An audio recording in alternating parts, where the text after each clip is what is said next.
Hello and welcome to Open Talk. मैं हूं आपका होस्ट सैल अहमद। कैसे हैं आप सब लोग? आज फिर हम आपके लिए एक बहुत ही शानदार किस्म के मेहमान को अपने साथ लेकर आए हैं। और इनकी खुसूसियत जो है वो ये है कि वो बेहतरीन जो पाकिस्तानी राइटर्स हैं उनमें से एक हैं। और इनकी जो मशहूर ड्रामे हैं उनमें से आप और अंग्रेज़ा और मिस्टर एंड मिसेस शमीम को लाजमन जानते होंगे, देख चुके होंगे और बहुत इन्जॉय भी किया होगा। और बहुत संजीदगी से लिखते हैं और बहुत खूबसूरत लिखते हैं, लेकिन बहुत एंटरटेनिंग लिखते हैं। ये बहुत सबसे इनकी मुझे ख़ास तौर पे ज़ाती तौर पे बहुत इनकी ख़ास बात लगती है। तो मज़ीद टाइम ज़ाया नहीं करते हैं, जल्दी से उनसे बातचीत का आगाज़ करते हैं। हमारे साथ मौजूद हैं सजी गौहर। अस्सलाम वालेकुम सर, कैसे हैं आप? वालेकुम अस्सलाम, अल्हम्दुलिल्लाह। हाँ, बिल्कुल। बहुत बहुत शुक्रिया तशरीफ़ लाने का सर, टाइम निकालने का। बहुत शुक्रिया इनवाइट करने के लिए। नहीं सर जी, हमारा ऑनर है, हमारे ऑडियंस का ऑनर है कि आपने हमें टाइम दिया। बहुत सारी बातें हैं आपसे करने के लिए, बहुत सारे मज़ेदार सवालात हैं जो कि हमारी ऑडियंस को यकीनन बहुत पसंद आएंगे। लेकिन हम आगाज़ करते हैं कि सजी गुल आखिर कौन है। हम सब जानते हैं उनको राइटर के तौर पे और उनके साहबजादे की वजह से। लेकिन आप जो है बुनियादी तौर पे अगर हम पूछेंगे as a person, who is Saji Gul? मतलब क्या उसमें कह सकता हूँ कि मतलब आर्टिस्ट वाली जो एक टर्मिनोलॉजी है वो शायद ज्यादा चीजों को कवर कर सके, क्योंकि मैंने नेशनल कॉलेज ऑफ आर्ट से विजुअल कम्युनिकेशन किया था। तो फिल्म के डिपार्टमेंट्स तो होते ही नहीं थे, तो वहां से स्टार्ट किया, थिएटर से स्टार्ट किया, फिर वहीं पे उधर से करते करते आहिस्ता आहिस्ता असल जो मेरा इंटरेस्ट था वो ज्यादा डायरेक्शन की तरफ था। ओके। और मुझे लगता था कि जो राइटिंग है ये एक फैकल्टी है, जो एक एक्स्ट्रा एक कम्प्लीमेंट्री एलिमेंट है कि जो एज अ डायरेक्टर मेरे काम आएगा। लेकिन वो हुआ ये कि करते करते टाइम के साथ साथ मुझे खुद भी अंदाजा होता गया और मेरी कंफर्ट लेवल भी जो है वो इस चीज में होती गई कि मैं राइटिंग की तरफ ज्यादा। तो अब ये है कि जो डायरेक्शन वाली चीज और जो थिएटर और एक्टिंग और वो जो टीचिंग वाली चीज भी मेरी जो है ना, वो अब मुझे राइटिंग के साथ ना कॉम्प्लीमेंट फिर कर देती है। वो ये एक मुझे एज मिल जाता है कि एक विजुअल उसका एक बैकग्राउंड मेरा ज्यादा है, विजुअल कल्चर का और जो विजुअल एलिमेंट्स हैं। नहीं, अच्छा, मुझे लगता है कि फिर अगर आप का विजुअल पे ज्यादा फोकस है तो आप जब लिखते होंगे तब भी आप बड़ा विजुअली राइटिंग करते होंगे, जो आपका स्क्रिप्ट होता होगा। वो यही था, बल्कि जब मैंने स्टार्ट किया था सबसे पहला जो मेरा था वो तमाशा घर के नाम से एक सीरीज थी जो सरबत खुसर ने डायरेक्ट की थी। तो वो भी बहुत विजुअल था। शुरू में भी जब मैंने सन्नाटा भी लिखा बीच में और बहुत सारी चीजें, तो मैं विजुअल ज्यादा लिखता था पहले। राइट। वो होता ये है कि एक तो डायरेक्टर्स को मुश्किल लगना शुरू हो जाता है कि विजुअल बहुत डिटेल में अगर लिखा हुआ हो तो। हाँ। नंबर 2 चीज ये होती है कि मतलब अनफॉर्चुनेटली ये है कि हम कभी सोचते नहीं है एज एन ऑडियंस के विजुअल जो है वो राइटर लिखता है, तो वो क्रेडिट भी नहीं मिलता राइटर को। सही बात है। इसमें ये विजुअल भी लिखा होगा, तो वो होता ये है कि मैं फिर आहिस्ता आहिस्ता जुमले की तरफ फोकस थोड़ा सा और कंटेंट अपना जो है, ये नहीं है कि मतलब मैं कोई डंडी मार जाता हूँ वहां पे या डायरेक्टर के साथ कर जाता हूँ कि नहीं इसको मैं ना लिख के दूं। लिख के मैं विजुअल बहुत डिटेल में लिखता हूँ। और मेरे लिए थ्योरी हर चीज की क्लियर होना बहुत जरूरी होता है कोई भी काम स्टार्ट करने से पहले। सही बात है। कोई भी टॉपिक में पकड़ूंगा तो उसकी पूरी की पूरी एक थ्योरी जो होगी वो पूरी मेरी उसके ऊपर रिसर्च होती है, तो मैं आगे जाता हूँ। कोई एक्टर अगर मैंने कोई एक कैरेक्टर बिल्ड किया है तो वो पूरा के कोई एक्टर कैसे करेगा, उसकी रेंज क्या होगी, और वो पूरा जो मेथड एक्टिंग वाले स्टाइल्स भी हैं और जो उसकी वो है, वो मतलब मेरी थ्योरी हमेशा कंप्लीट होती है। उससे पहले मैं प्रैक्टिकल में पाँव नहीं रखता जब तक मेरी थ्योरी एक सब्जेक्ट पे कंप्लीट नहीं है। जबरदस्त है। चूंकि हम इस वक्त आपकी पर्सनल लाइफ के बारे में बात कर रहे हैं, तो बचपन में आप अच्छे स्टूडेंट थे? एवरेज था बहुत। अच्छा। वो कॉलेज और स्कूल के अंदर मतलब मेरे ख्याल से नेशनल कॉलेज ऑफ आर्ट्स में जब मैं पहुंचा हूँ तब जाके कहीं वो सब्जेक्ट्स आए थे जो कि मेरे इंटरेस्ट के सब्जेक्ट थे।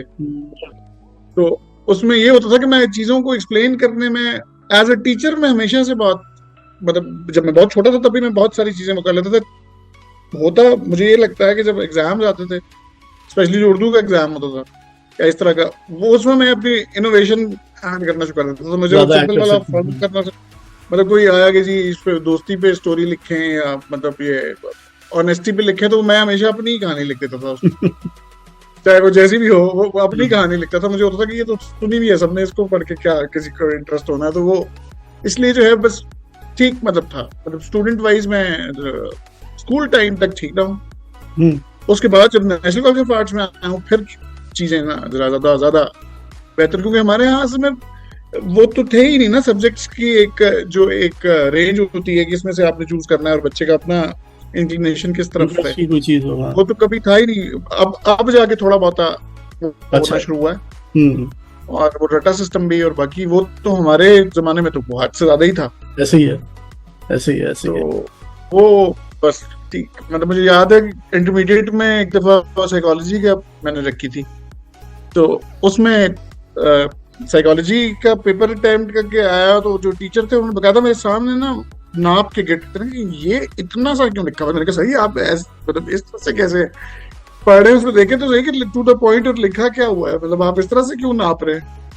वो एक जो ट्रेडिशनल कन्वेंशनल एक स्टाइल रहा है, वो मैं हमेशा ही भाग ही रहा हूँ उसका। अभी भी जो ट्रेडिशनल बहुत ही एक वो स्टाइल होता है, आप कन्वेंशनल फंसा देते हैं चीजों में, वो हमेशा मुझे बहुत सफोकेट करता है, और मैं लाजमी उसके अगेंस्ट जाता हूँ।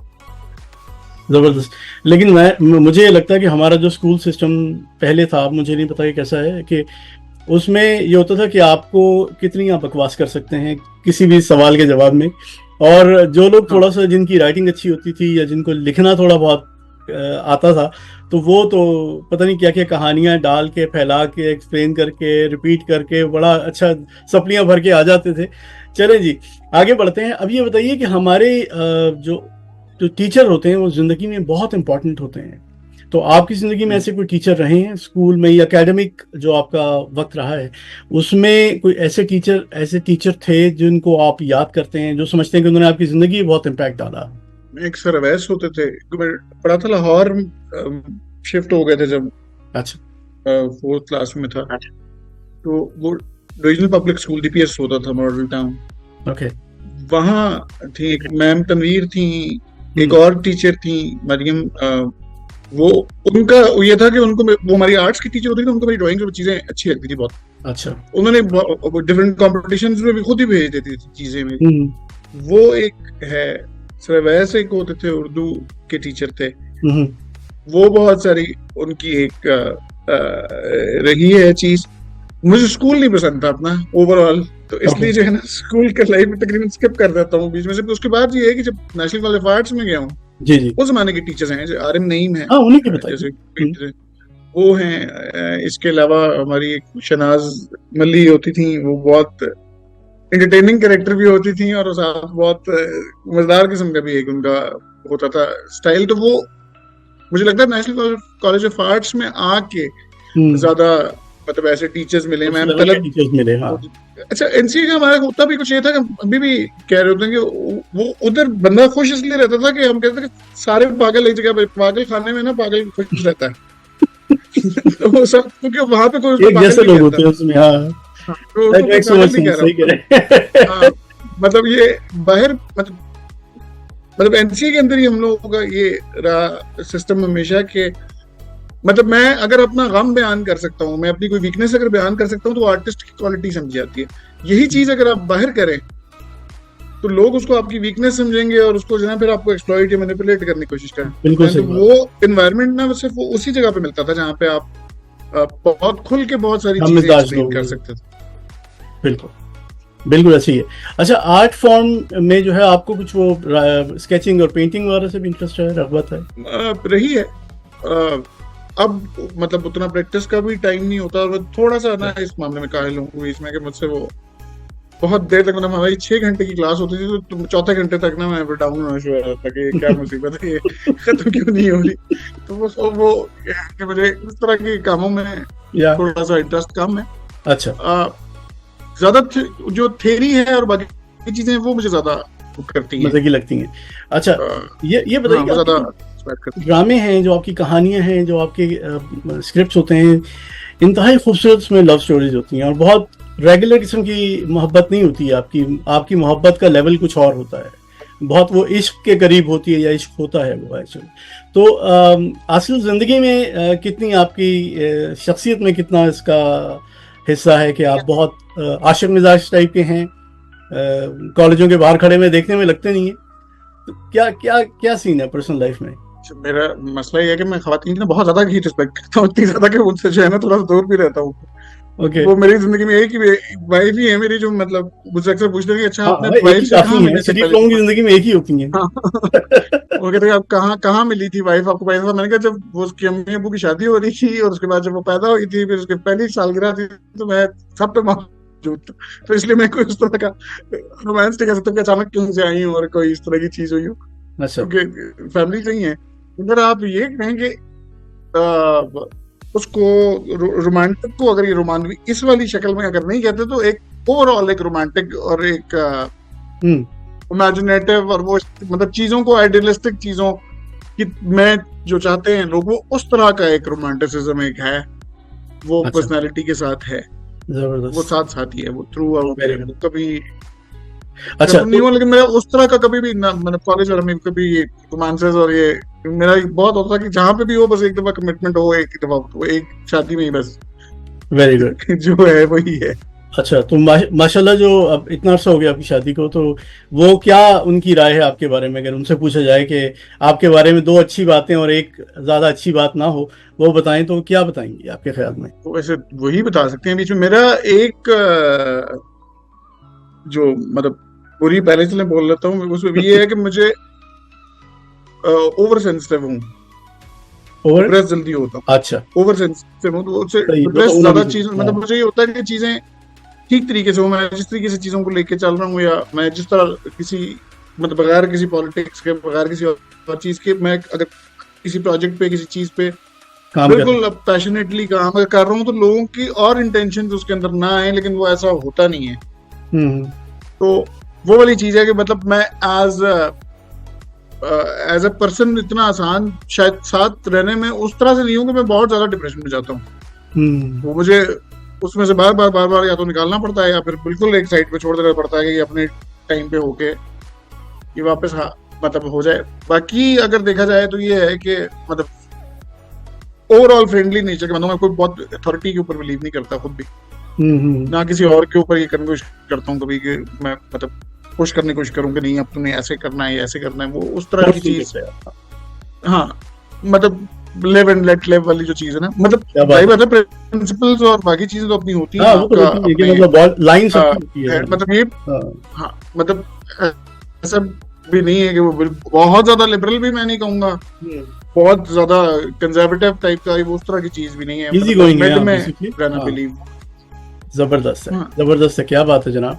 अच्छा तो ये बताइए कि आप जब लिखना शुरू करते हैं किसी प्रोजेक्ट पे, कोई कहानी पे, तो आपको क्या, किस तरह का आपको माहौल चाहिए होता है? खामोशी चाहिए होती है, कोई कोना चाहिए होता है, या कहीं बाहर जाके लिखते हैं? क्या आपका प्रोसेस होता है? तो मेरे बहुत डिफरेंट डिपेंड करता है। कभी कभी मैं बहुत ज्यादा सोशलाइज करने के मूड में होता हूँ हम्म। और मुझे आइडियाज तो आ ही तब रहे होते हैं जब मैं लोगों से जब लिखते हैं। डिफरेंट मिल हाँ। रहा होता हूँ। कभी ऐसा होता है कि बिल्कुल आइसोलेशन के अंदर जाना मुझे अच्छा लग रहा होता है। मैंने बहरहाल अभी रिसेंटली अब जरा फील अभी ये ज्यादा करना शुरू किया है कि अभी रिसेंटली जो अब जिस तरह ये हम के ऊपर एक जा रहा है, नादान के नाम से अभी आएगा, हम्म। ये सुल्ताना सिद्दीकी के जो एक प्रोजेक्ट मनजोगी चल रहा है उसके साथ ही उसी सीरीज में अब मुझे ये लगना शुरू हुआ है कि मैं ना बहुत ज्यादा, क्योंकि थोड़ा ये री एंटरटेनमेंट के साथ क्योंकि मैं काम कर रहा था मुसलसल, तो वो लिखने का मौका थोड़ा कम मिल रहा था पिछले टाइम में।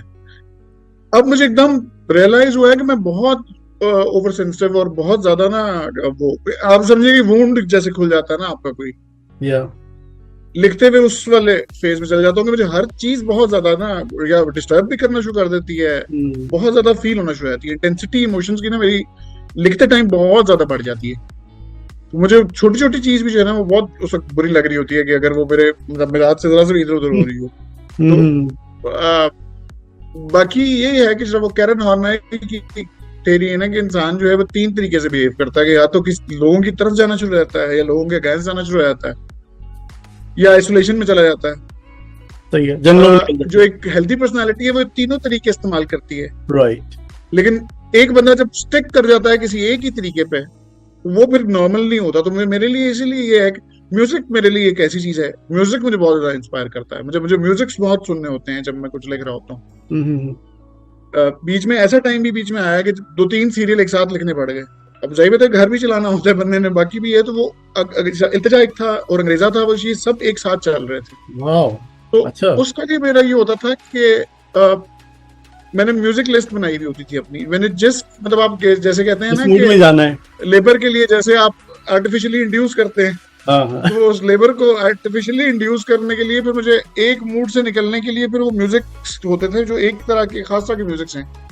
वो जब रंगरेजा सुन रहा होता था, जब लिख रहा होता था, तो उस वक्त खास तरह के म्यूजिक लगाए हुए होते थे साथ साथ, तो वो फिर आपको जो है ना उस वाले फील में ले जाते हैं, आप फिर उस तरह से लिखना शुरू कर देते हो। फिर जो दूसरा प्ले है अगर उसका मूड कुछ और है, आपने उस तरह का म्यूजिक सुनना शुरू कर दिया, तो वो करते करते आपको पुश करते करते ले जाता है उस मूड में।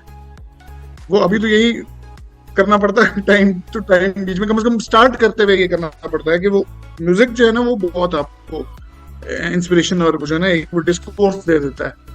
अच्छा, इस हवाले से एक आखिरी बात मैं जरूर पूछना चाहूंगा आपसे। मैं अक्सर क्रिएटिव लोगों से या राइटर्स से ये जरूर पूछता हूँ कि आपके लिए एक स्केड्यूल में लिखना आसान होता है, या जब आपको समझ में लगता है कि इस वक्त मेरा आइडिया है, इस वक्त मुझ पे ये आ रहा है, तो मैं लिखना शुरू कर दूं, क्या आपके लिए ज़्यादा वर्क करता है? क्या आप बताएं, अलार्म क्लॉक लगाएं कि भाई इस टाइम से इस टाइम मैंने लिखना है?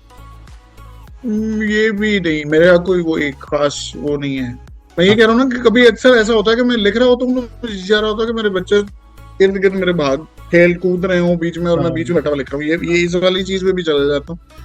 मतलब मैं फौरी तौर पे आमद वाली चीज के ऊपर नहीं मैं वो इतना करता, क्योंकि बात यह है कि जब आप सीरियल लिखने बैठते हैं तो 26 एपिसोड की आमद तो नहीं हो सकती वो तो फिर आपको कुछ अपने करना पड़ता है। हाँ, मतलब एज ए प्रोफेशनल राइटर तो मैं ये कहता हूँ ना कि आप हुआ ये कि आप दिल से लिखना शुरू करते हैं, तो उसके बाद आप दिमाग से लिखना शुरू होते हैं, और फिर करते करते आप फिर टाइम ऐसा आ जाता है कि जिसमें पेट से भी लिखना पड़ता है, यहाँ पे मजबूरी होती है कि आपको फिर उसमें लिखना पड़ रहा है। वेल सेड, जबरदस्त। अच्छा, उस वक्त आप अपनी स्केल और सभी चीजें यूज करते हैं जो आपका सीखा हुआ है ना? जबरदस्त है, क्या बात है।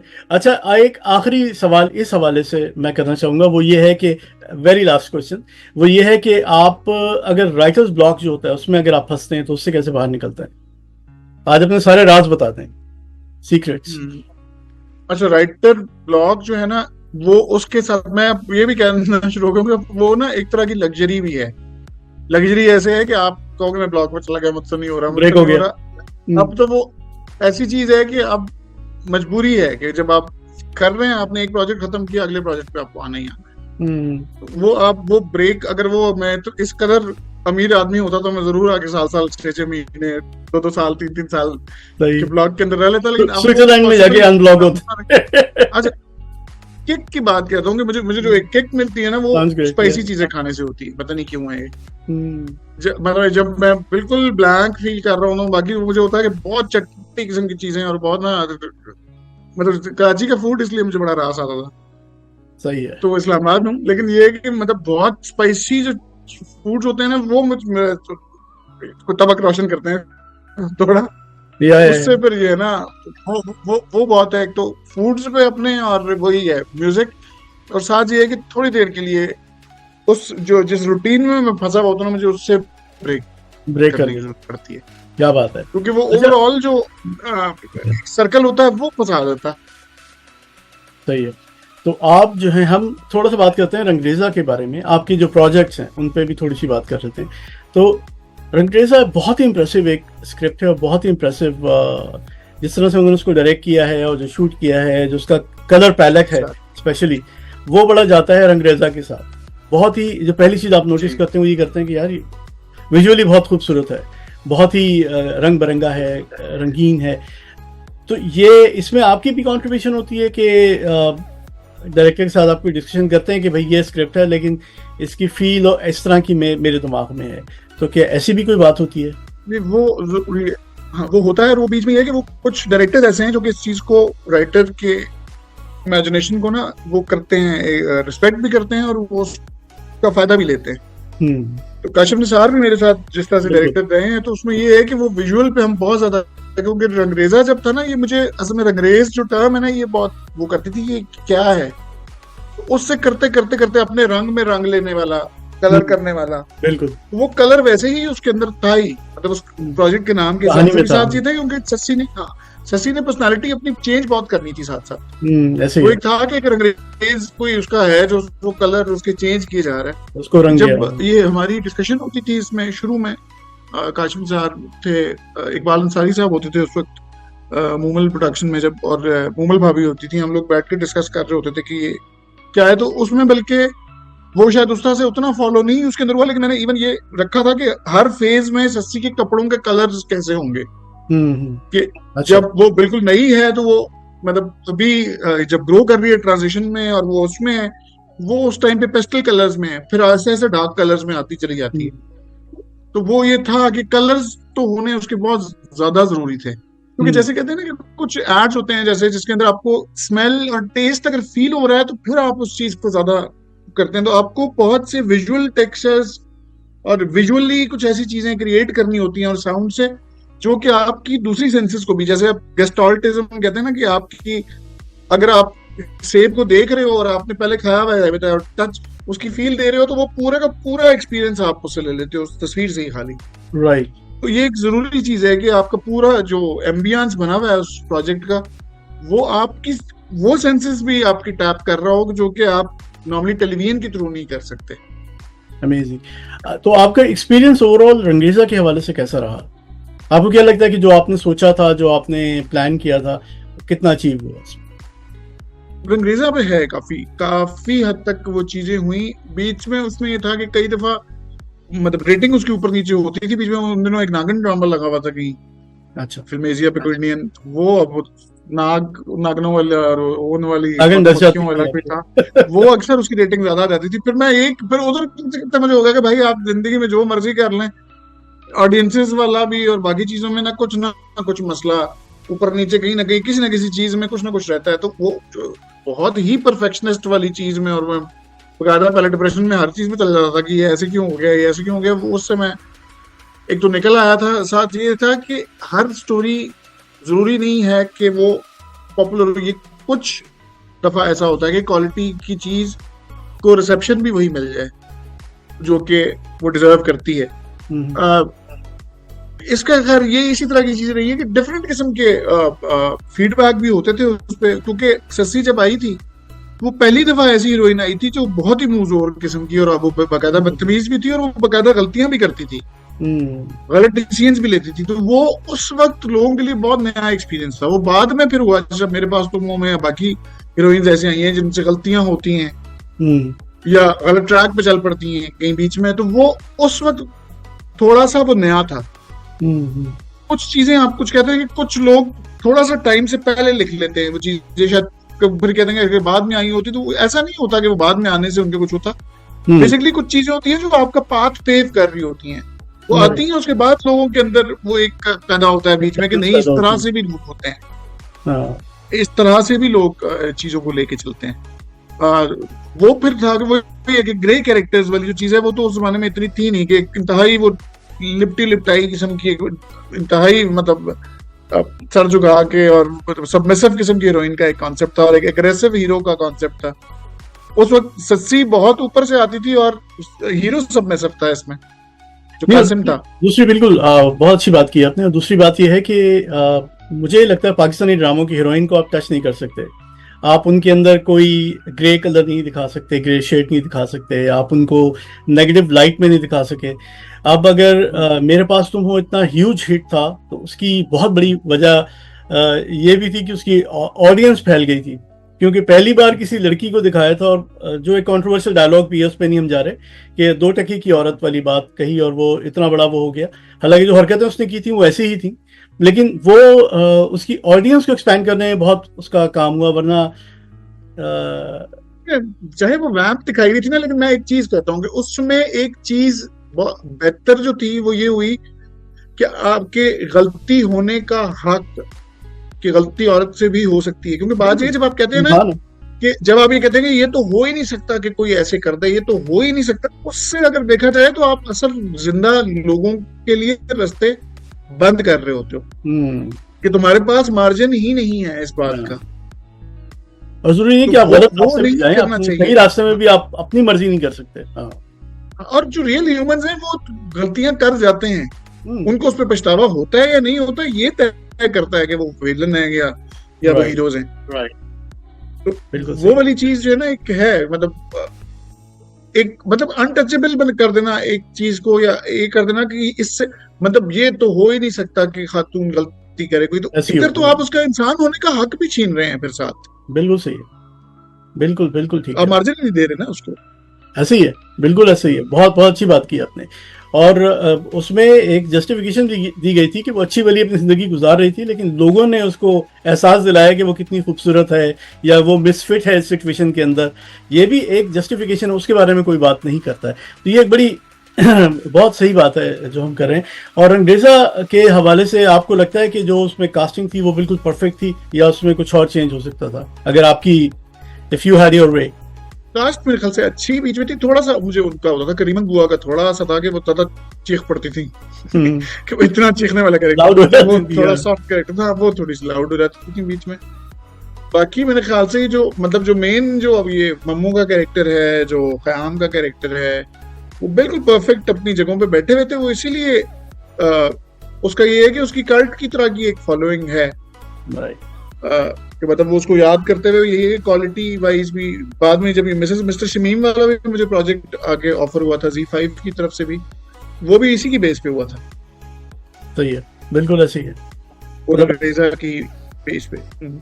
जी साजी, तो फिर हम बात करते हैं थोड़ी सी मिसेस एंड मिस्टर शमीम के बारे में, जो कि मेरे हिसाब से लोग जो शिकायतें करते हैं कि अब वैसे ड्रामे नहीं बनते जैसे पीटीवी के ज़माने में बनते थे, ग्राउंड ब्रेकिंग कुछ नहीं आ रहा है।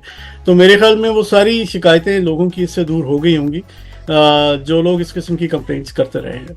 तो ये ड्रामा जो है, पहली बात मैं आपसे ये पूछना चाहूँगा, जब मैंने देखा और रियलाइज़ किया कि ये तो मतलब बहुत ही कोई ज़बरदस्त चीज़ है और ग्राउंड ब्रेकिंग है, तो मुझे ये बताइए कि ये सेम कहानी क्या आप किसी रेगुलर पाकिस्तानी टीवी चैनल पे चला सकते थे, या ये सिर्फ वेब सीरीज की सूरत में ही बन सकता था?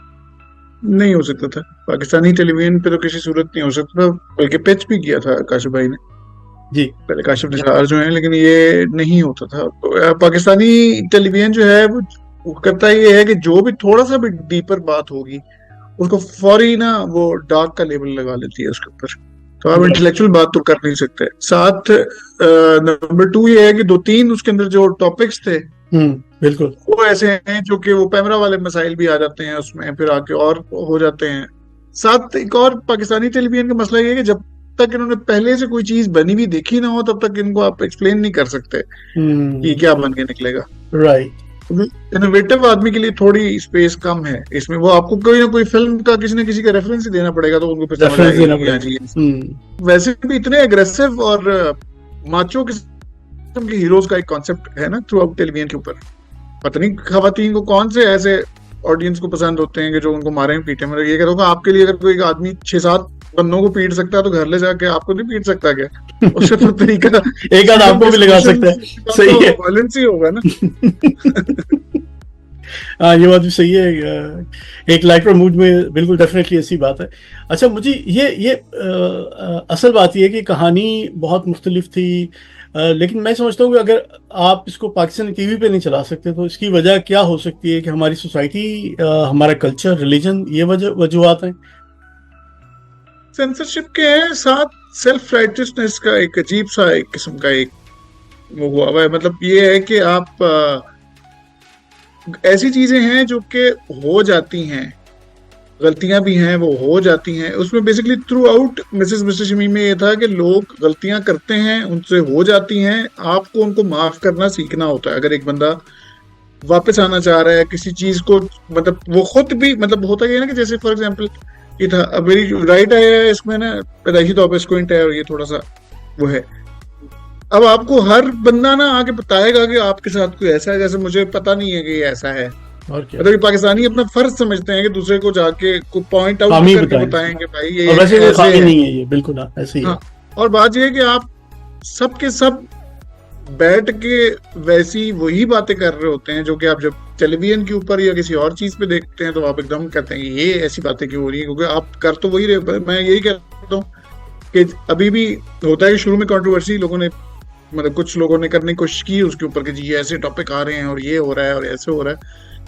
फिर हो सकता है सोच लूंगा अच्छा मैं इतना तो लिबरल नजर आ रहा हूँ इसके अंदर, जब मैं जाके कहीं पे किसी कैफे पे बैठता हूँ, कहीं जहाँ पे बंदे और बंदियां बैठे हुए होते हैं, बात कर रहे होते हैं, जब मैं उनकी बातें सुन रहा होता हूँ, मेरे साथ बात कर रहे होते हैं, तो मुझे लग रहा होता है मैं दुनिया का सबसे ज्यादा बुड्ढी हूँ जिसको पता ही नहीं है कि दुनिया में हो क्या रहा है।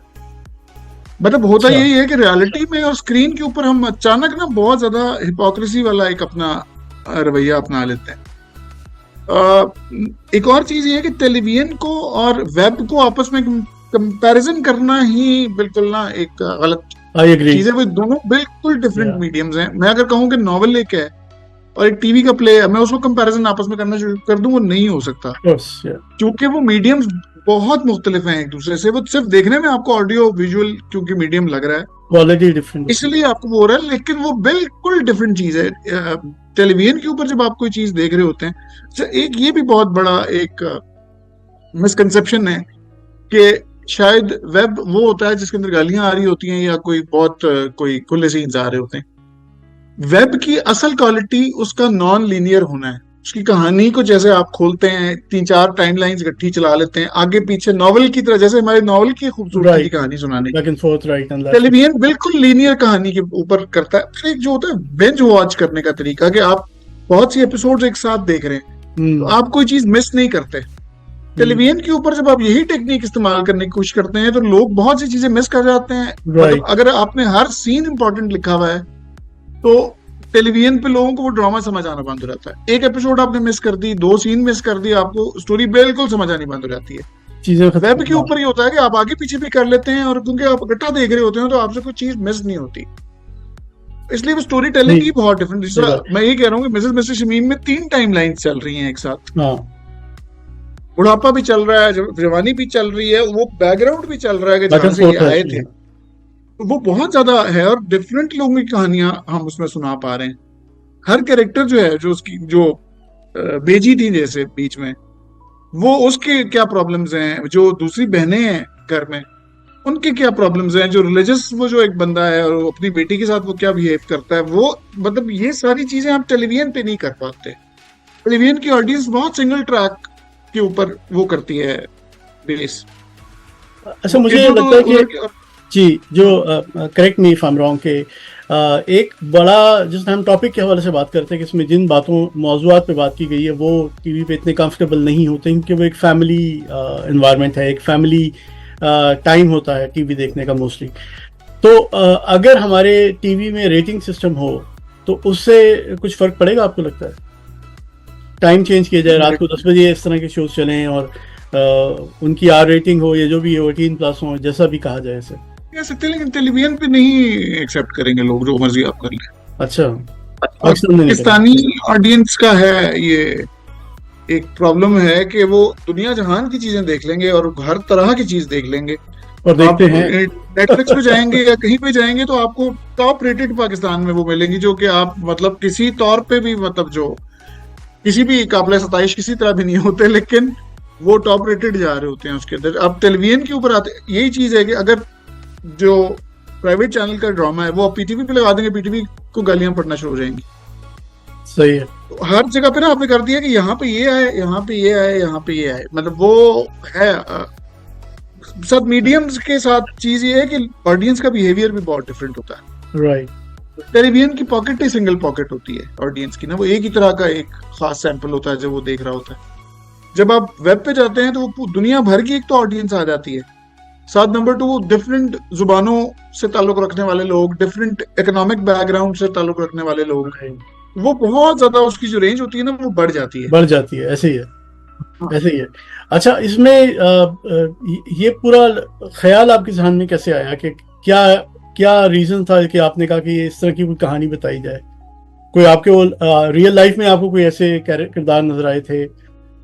रियल लाइफ में होते हैं इर्द गिर्द बहुत सारे ऐसे कैरेक्टर्स बीच में हैं जो मतलब मैंने देखे हैं। मतलब ये है कि आप इमेजिन कुछ जगहों पे करते हो कि अगर ऐसा हो जाता, क्योंकि अक्सर जो खवातीन मैंने देखी हीरोइंस हैं, हीरोइंस के साथ मेकअप आर्टिस्ट होते हैं जो अक्सर बहुत इफेमिनेट होते हैं और वो उनकी पक्की सहेलियां होते हैं। हाँ, तो आप सोचते हो कि अगर ऐसा हो जाए कि इससे शादी करनी पड़ जाए इसको, तो फिर क्या सिचुएशन होगी? तो वहां पे फिर आप जाइए तो अपना फिक्शन उसमें ऐड भी करते हैं। इंटरेस्टिंग। साथ अगर देखा जाए तो रंगरेजा जो है उसके अंदर भी मेल और फीमेल दोनों जेंडर्स को किया गया था कि किससे आप क्या एक्सपेक्ट करते हैं। एक लड़की है तो वो किस तरह बिहेव करे, और एक लड़का है तो वो मैनली तरीके से बिहेव करे, वो रोए ना, जैसे कासिम उसमें रोता था। अगर आप इसमें देखेंगे तो इसमें भी दोनों जेंडर्स को ही किया हुआ है, दोनों जेंडर्स पे बात की हुई है कि एक पेट्रियार्कल सिस्टम में एक मर्द जो है उसके लिए सेंसिटिव होना कितना मुश्किल है, क्योंकि आप नॉर्मली खवातीन जो है वो सेंसिटिव उसके अंदर कैरेक्टर्स के तौर पे शो की जाती हैं, राइट। जबकि मर्द जो है उसका सेंसिटिव होना सोसाइटी में उसके लिए चलना ज्यादा मुश्किल है, क्योंकि उसे बहुत जगहों पे अपने राइट्स और अपने जो उसको प्रिविलेजेस मिले होते हैं वो छोड़ने पड़ते हैं जब वो एक सेंसिटिव आदमी होता है तो, क्योंकि वो दूसरों को स्पेसेस दे रहा होता है, राइट। वो इसी तरह से मतलब ये थ्रू आउट अगर देखा जाए तो जेंडर के ऊपर ही ज्यादा बात है। थ्रू आउट के एक जेंडर जब बिहेव करता है वो क्या है, और उसके बाद ये था कि आप माफ करना सीखें। हम माफ नहीं कर सकते, मतलब अपने आप को माफ कर लेते हैं, दूसरे को नहीं माफ करते। ये इस चीज के अंदर था कि वो थी एक बंदी थी जिससे गलती हुई बीच में, उसके बाद एक फैमिली ने उसको एक्सेप्ट किया, उसने अपने आप को ठीक करने की कोशिश की, उसको एक्सेप्ट करके वो आगे अच्छी ह्यूमन बीइंग के तौर पे चल पड़ी। एक बंदा है जिसमें एक कमी है, फेमिनेट तरीके से बिहेव करता है, उसको लोग नहीं एक्सेप्ट करते, लेकिन वो इन द एंड वो साबित होता है कि वो इतना बड़ा मर्द, सबसे बड़ा मर्द तो वो साबित होता है कि जहां जहां असल सिचुएशन थी सारे माचो तो भाग जाते हैं, हर कोई हट जाता है, कोई उसको हाथ पकड़ने को तैयार नहीं होता। उस वक्त वो बंदा मर्द बन के उसको प्रोटेक्ट करता है कि जिसको आप मर्द समझते ही नहीं है। इस तरह की चीजें हैं। फिर आगे रिलीजियस भी जो टॉपिक बीच में आता है उसके अंदर भी यही था कि आप मतलब हर किसी से नफरत करना क्यों, मतलब यही कहता हूं मैं कि आप किसी भी इज्म के साथ अगर नफरत जोड़ देंगे ना, चाहे वो फेमिनिज्म हो, चाहे वो कम्युनिज्म हो, चाहे वो इस्लाम हो, चाहे कुछ, नफरत जोड़ेंगे तो वो हमेशा गलत शक्ल में वो निकल के गलत मैसेज भी मिलेगा लोगों को।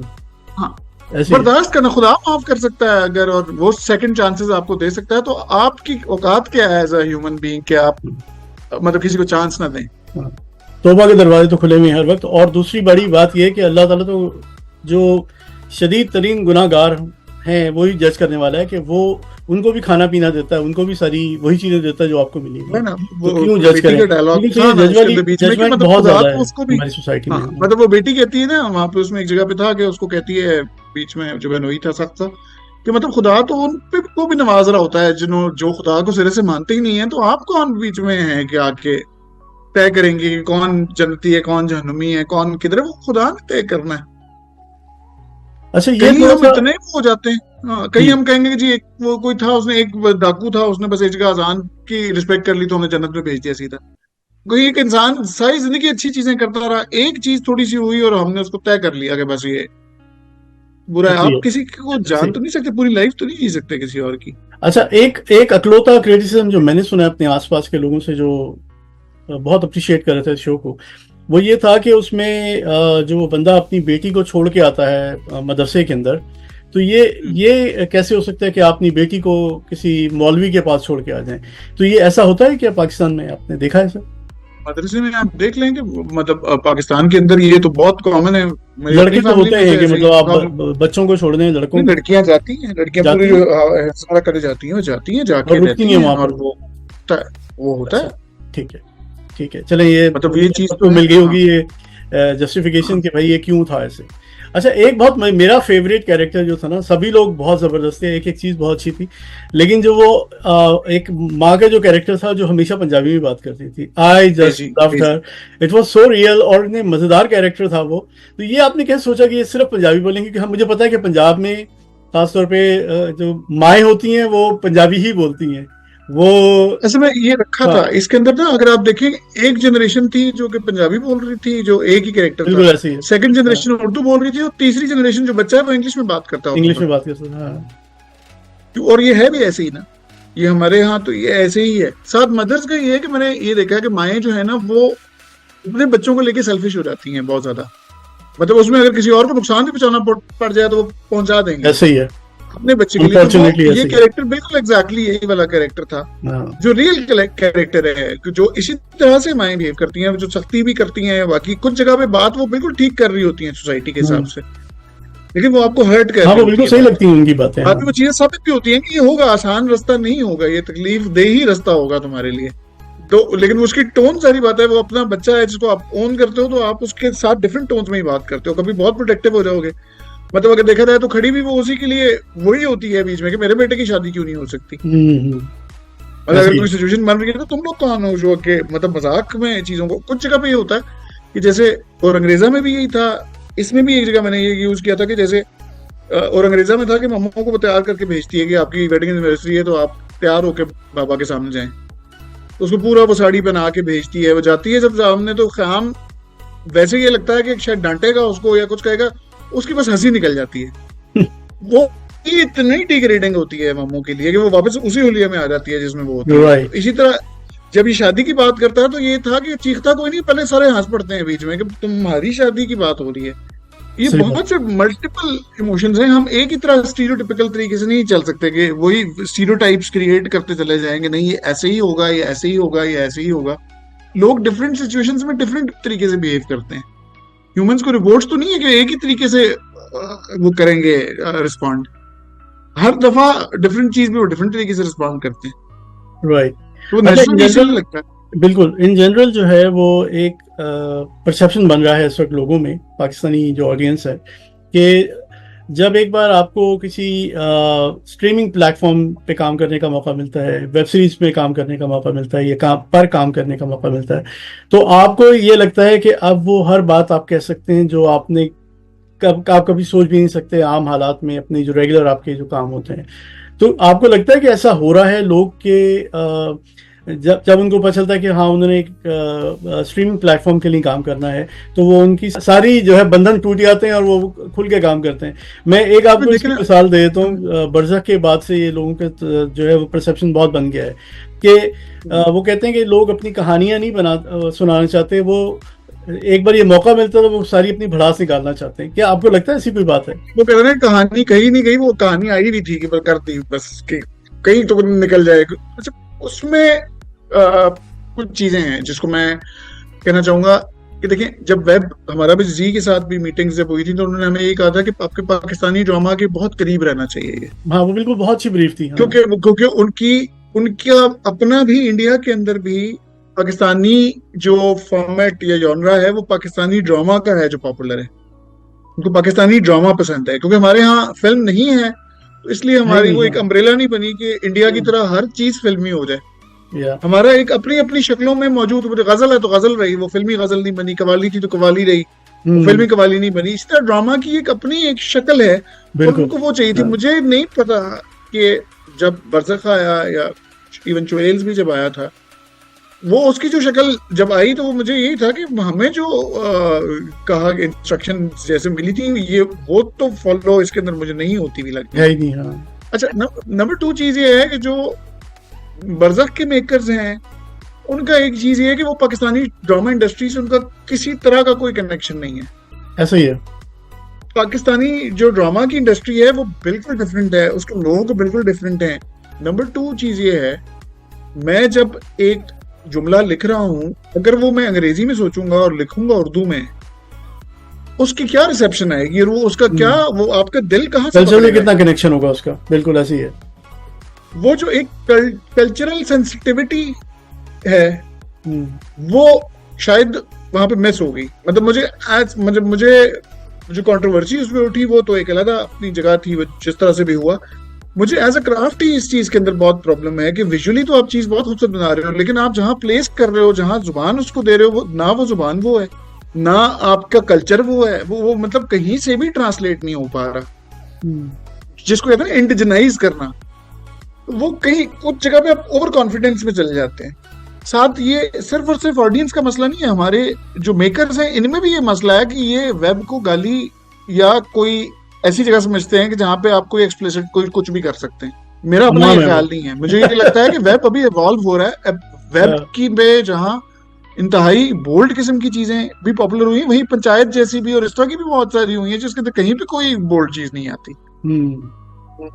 अच्छा, बरज़ख में एक और चीज हुई, वो बल्कि मैं शुक्र ही कर रहा था कि वो बाद में आया मिस्टर जमीन के, क्योंकि यहाँ पे जब हमने टॉपिक्स को टच किया है ना, तो हम लोगों ने चीजों को टॉलरेट या टॉलरेंस करनी सिखाई है।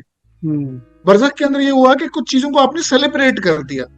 टॉलरेट करना और सेलिब्रेट करने में बहुत फर्क बहुत है। फर्क है, बहुत फर्क है। हाँ, तो well said. वो चीज, वो सेंसिटिविटी आपके अंदर तो तब आएगी ना जब आप एक टू वे कम्युनिकेशन करेंगे। जब आप टू वे कम्युनिकेशन कर ही नहीं रहे, आप ये कह रहे हो मैं आ गया हूँ, मैंने कहा है आप जो करो, तो सारी बात है आगे जो रिसेप्टिव एंड पे बैठा हुआ है वो नहीं उस चीज को समझ पाएगा।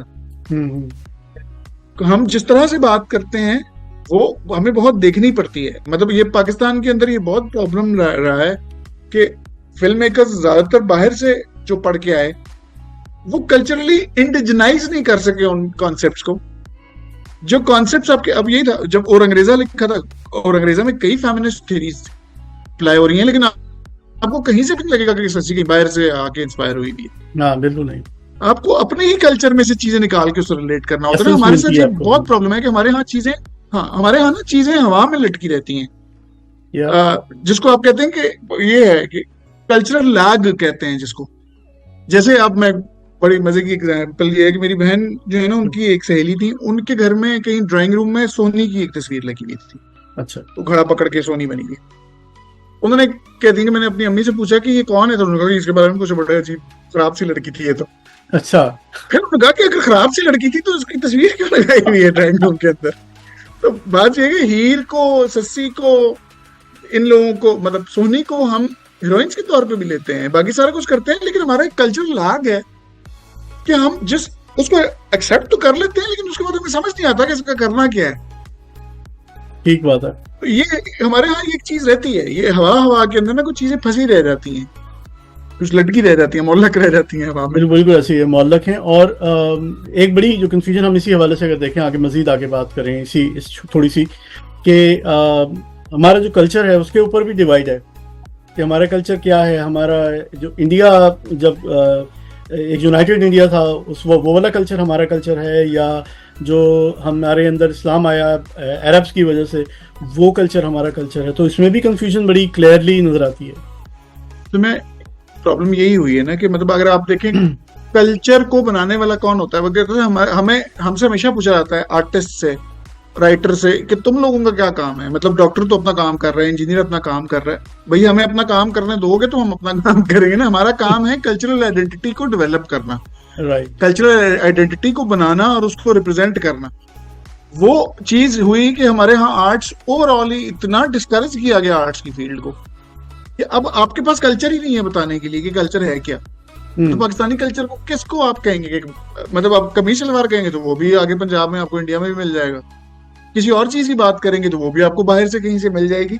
हमारा प्रॉब्लम ये है कि हम सब अपने आप को अरब समझते हैं, हम अपने आप को सब कॉन्टिनेंट का नहीं मानते और हम सारे अंग्रेज बनना चाहते हैं। तो अब इन तीन मतलब इतने आइडेंटिटी क्राइसिस के अंदर जब फंसे हुए होंगे तो हमारी आइडेंटिटी क्या बन के निकलेगी। मुझे ये लगता है कि हमारा जो 70s का एक दौर है जिसमें खास तरह की गजलें और ड्रामाज और चीजें बनी थी, वो एक ऐसी चीज है जो प्योरली पाकिस्तानी फील है, जिसमें ना वो इंडियन है ना वो कोई वेस्टर्न है, वो एक प्योर पाकिस्तानी कल्चर है। लोगों का टेलीविजन पे बिहेवियर भी जब नजर आता है, मोइन अख्तर को आप देखते हैं, बाकी लोगों को, तो आपको एक प्राइड नजर आता है उनमें पाकिस्तानी होने का, कि हम डिफरेंट हैं, हमारी जुबान खूबसूरत है, बाकी चीजें।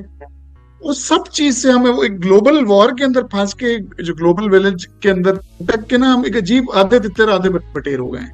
एग्जैक्टली ऐसे ही है, ऐसे ही मुझे भी ऐसे ही लगता है। रीजनल आइडेंटिटीज भी तो है ना, रीजनल आइडेंटिटी भी तो है। उर्दू खाली तो नहीं है, पंजाबी एक हमारी रीजनल आइडेंटिटी है, पश्तून एक रीजनल आइडेंटिटी है, सिंधी कल्चर हर जबान। और हाँ, हम जिस को टेलीविजन पे दिखा रहे हैं ना, वो एक अर्बन बहुत ही रिफाइंड फॉर्म का एक कल्चर है जो जबरदस्ती का उर्दू स्पीकिंग है। तो वो उसकी वजह से फिर ये होता है कि आपकी नेशनल आइडेंटिटी जो है ना, उसमें कई दफा सप्रेशन आना शुरू हो जाता है कि आप जो लोकल कल्चर्स होते हैं उन आइडेंटिटीज को दबाना शुरू कर देते हैं। अब जैसे हाइसम से मेरी मुलाकात हुई उस दिन, हाइसम हुसैन है, हमारी बड़ी अच्छी मुलाकात रही। उन्होंने दास्तान ड्रामा एक बनाया था।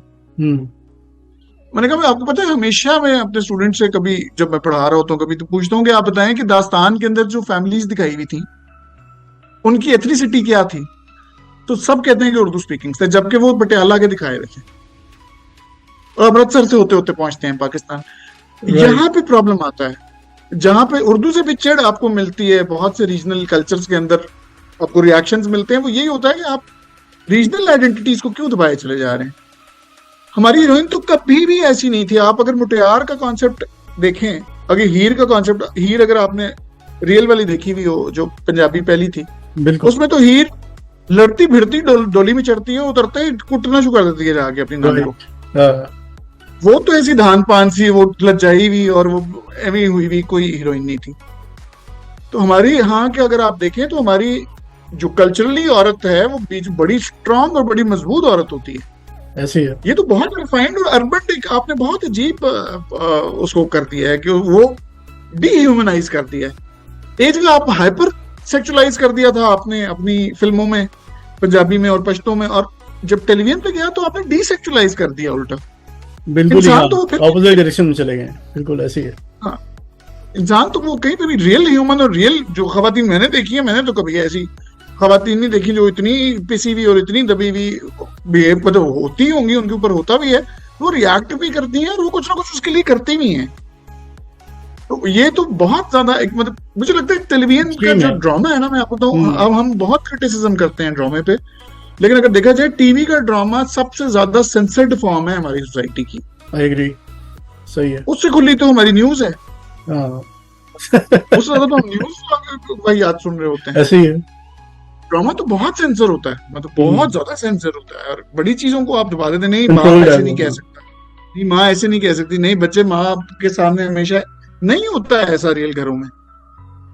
अच्छा, मैं अब आपकी शख्सियत की जो तीसरी जहत है उस तरफ जाना चाहता हूँ, और before we end the show, कि आप जो है वो क्या कहते हैं, कंटेंट डायरेक्टर हैं या कंटेंट आप कंट्रोलर हैं ग्रीन टीवी के ऊपर चैनल, कंट्रोल हेड कह लें, कंटेंट हेड कह लें।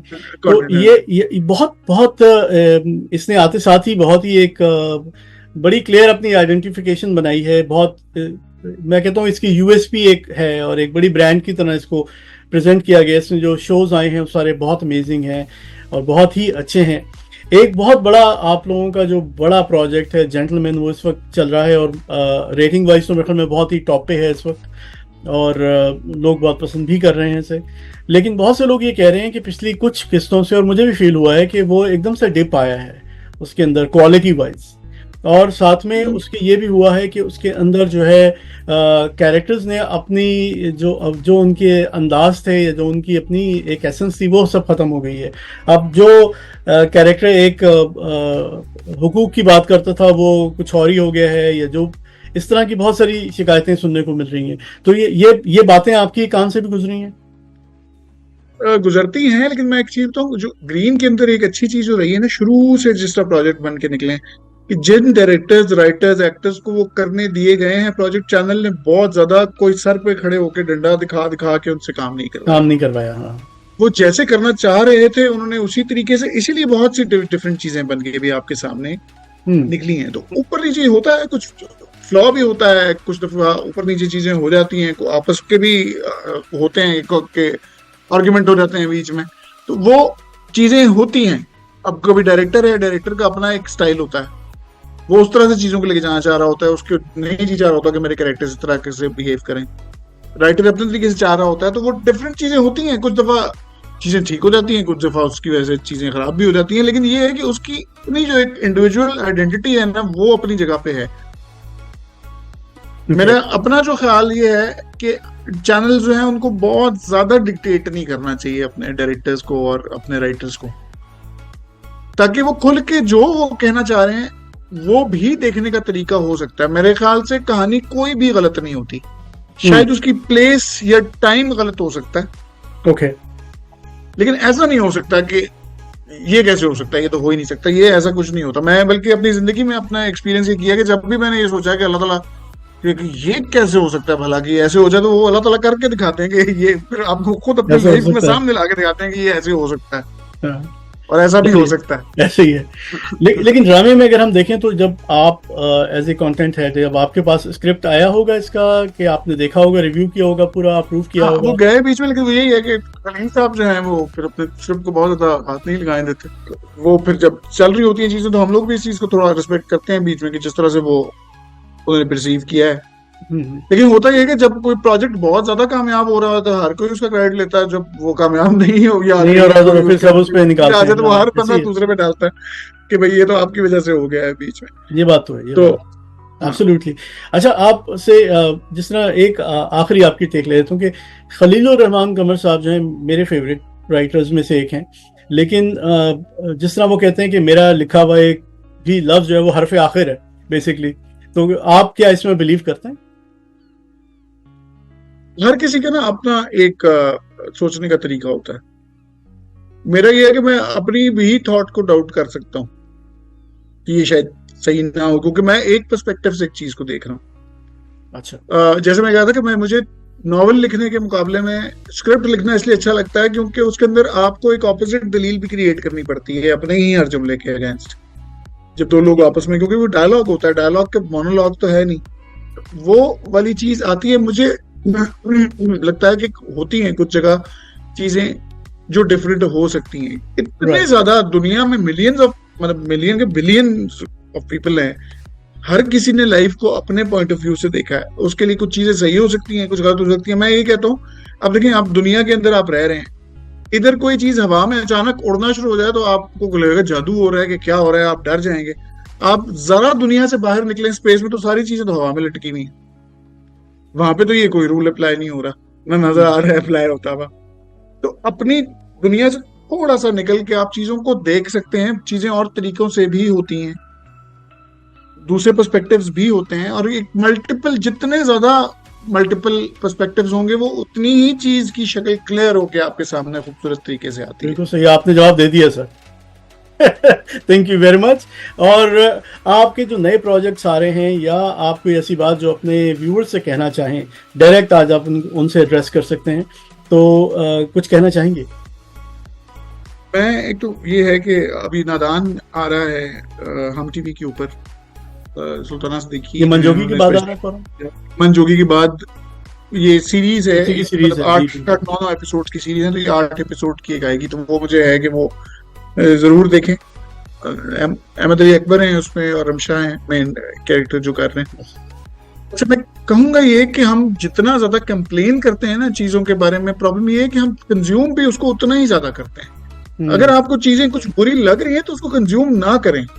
आप जब खुद ही कंज्यूम कर रहे हैं एक चीज को, तो वो तो आती ही चली जाएगी, क्योंकि वो रेटिंग्स और जब नंबर्स की शक्ल में जब वो आती है और वो बिजनेस की शक्ल में आती है, तो वो तो यही नजर आता है कि यही प्रोजेक्ट है जो कि लोग ज्यादा देखना चाह रहे हैं।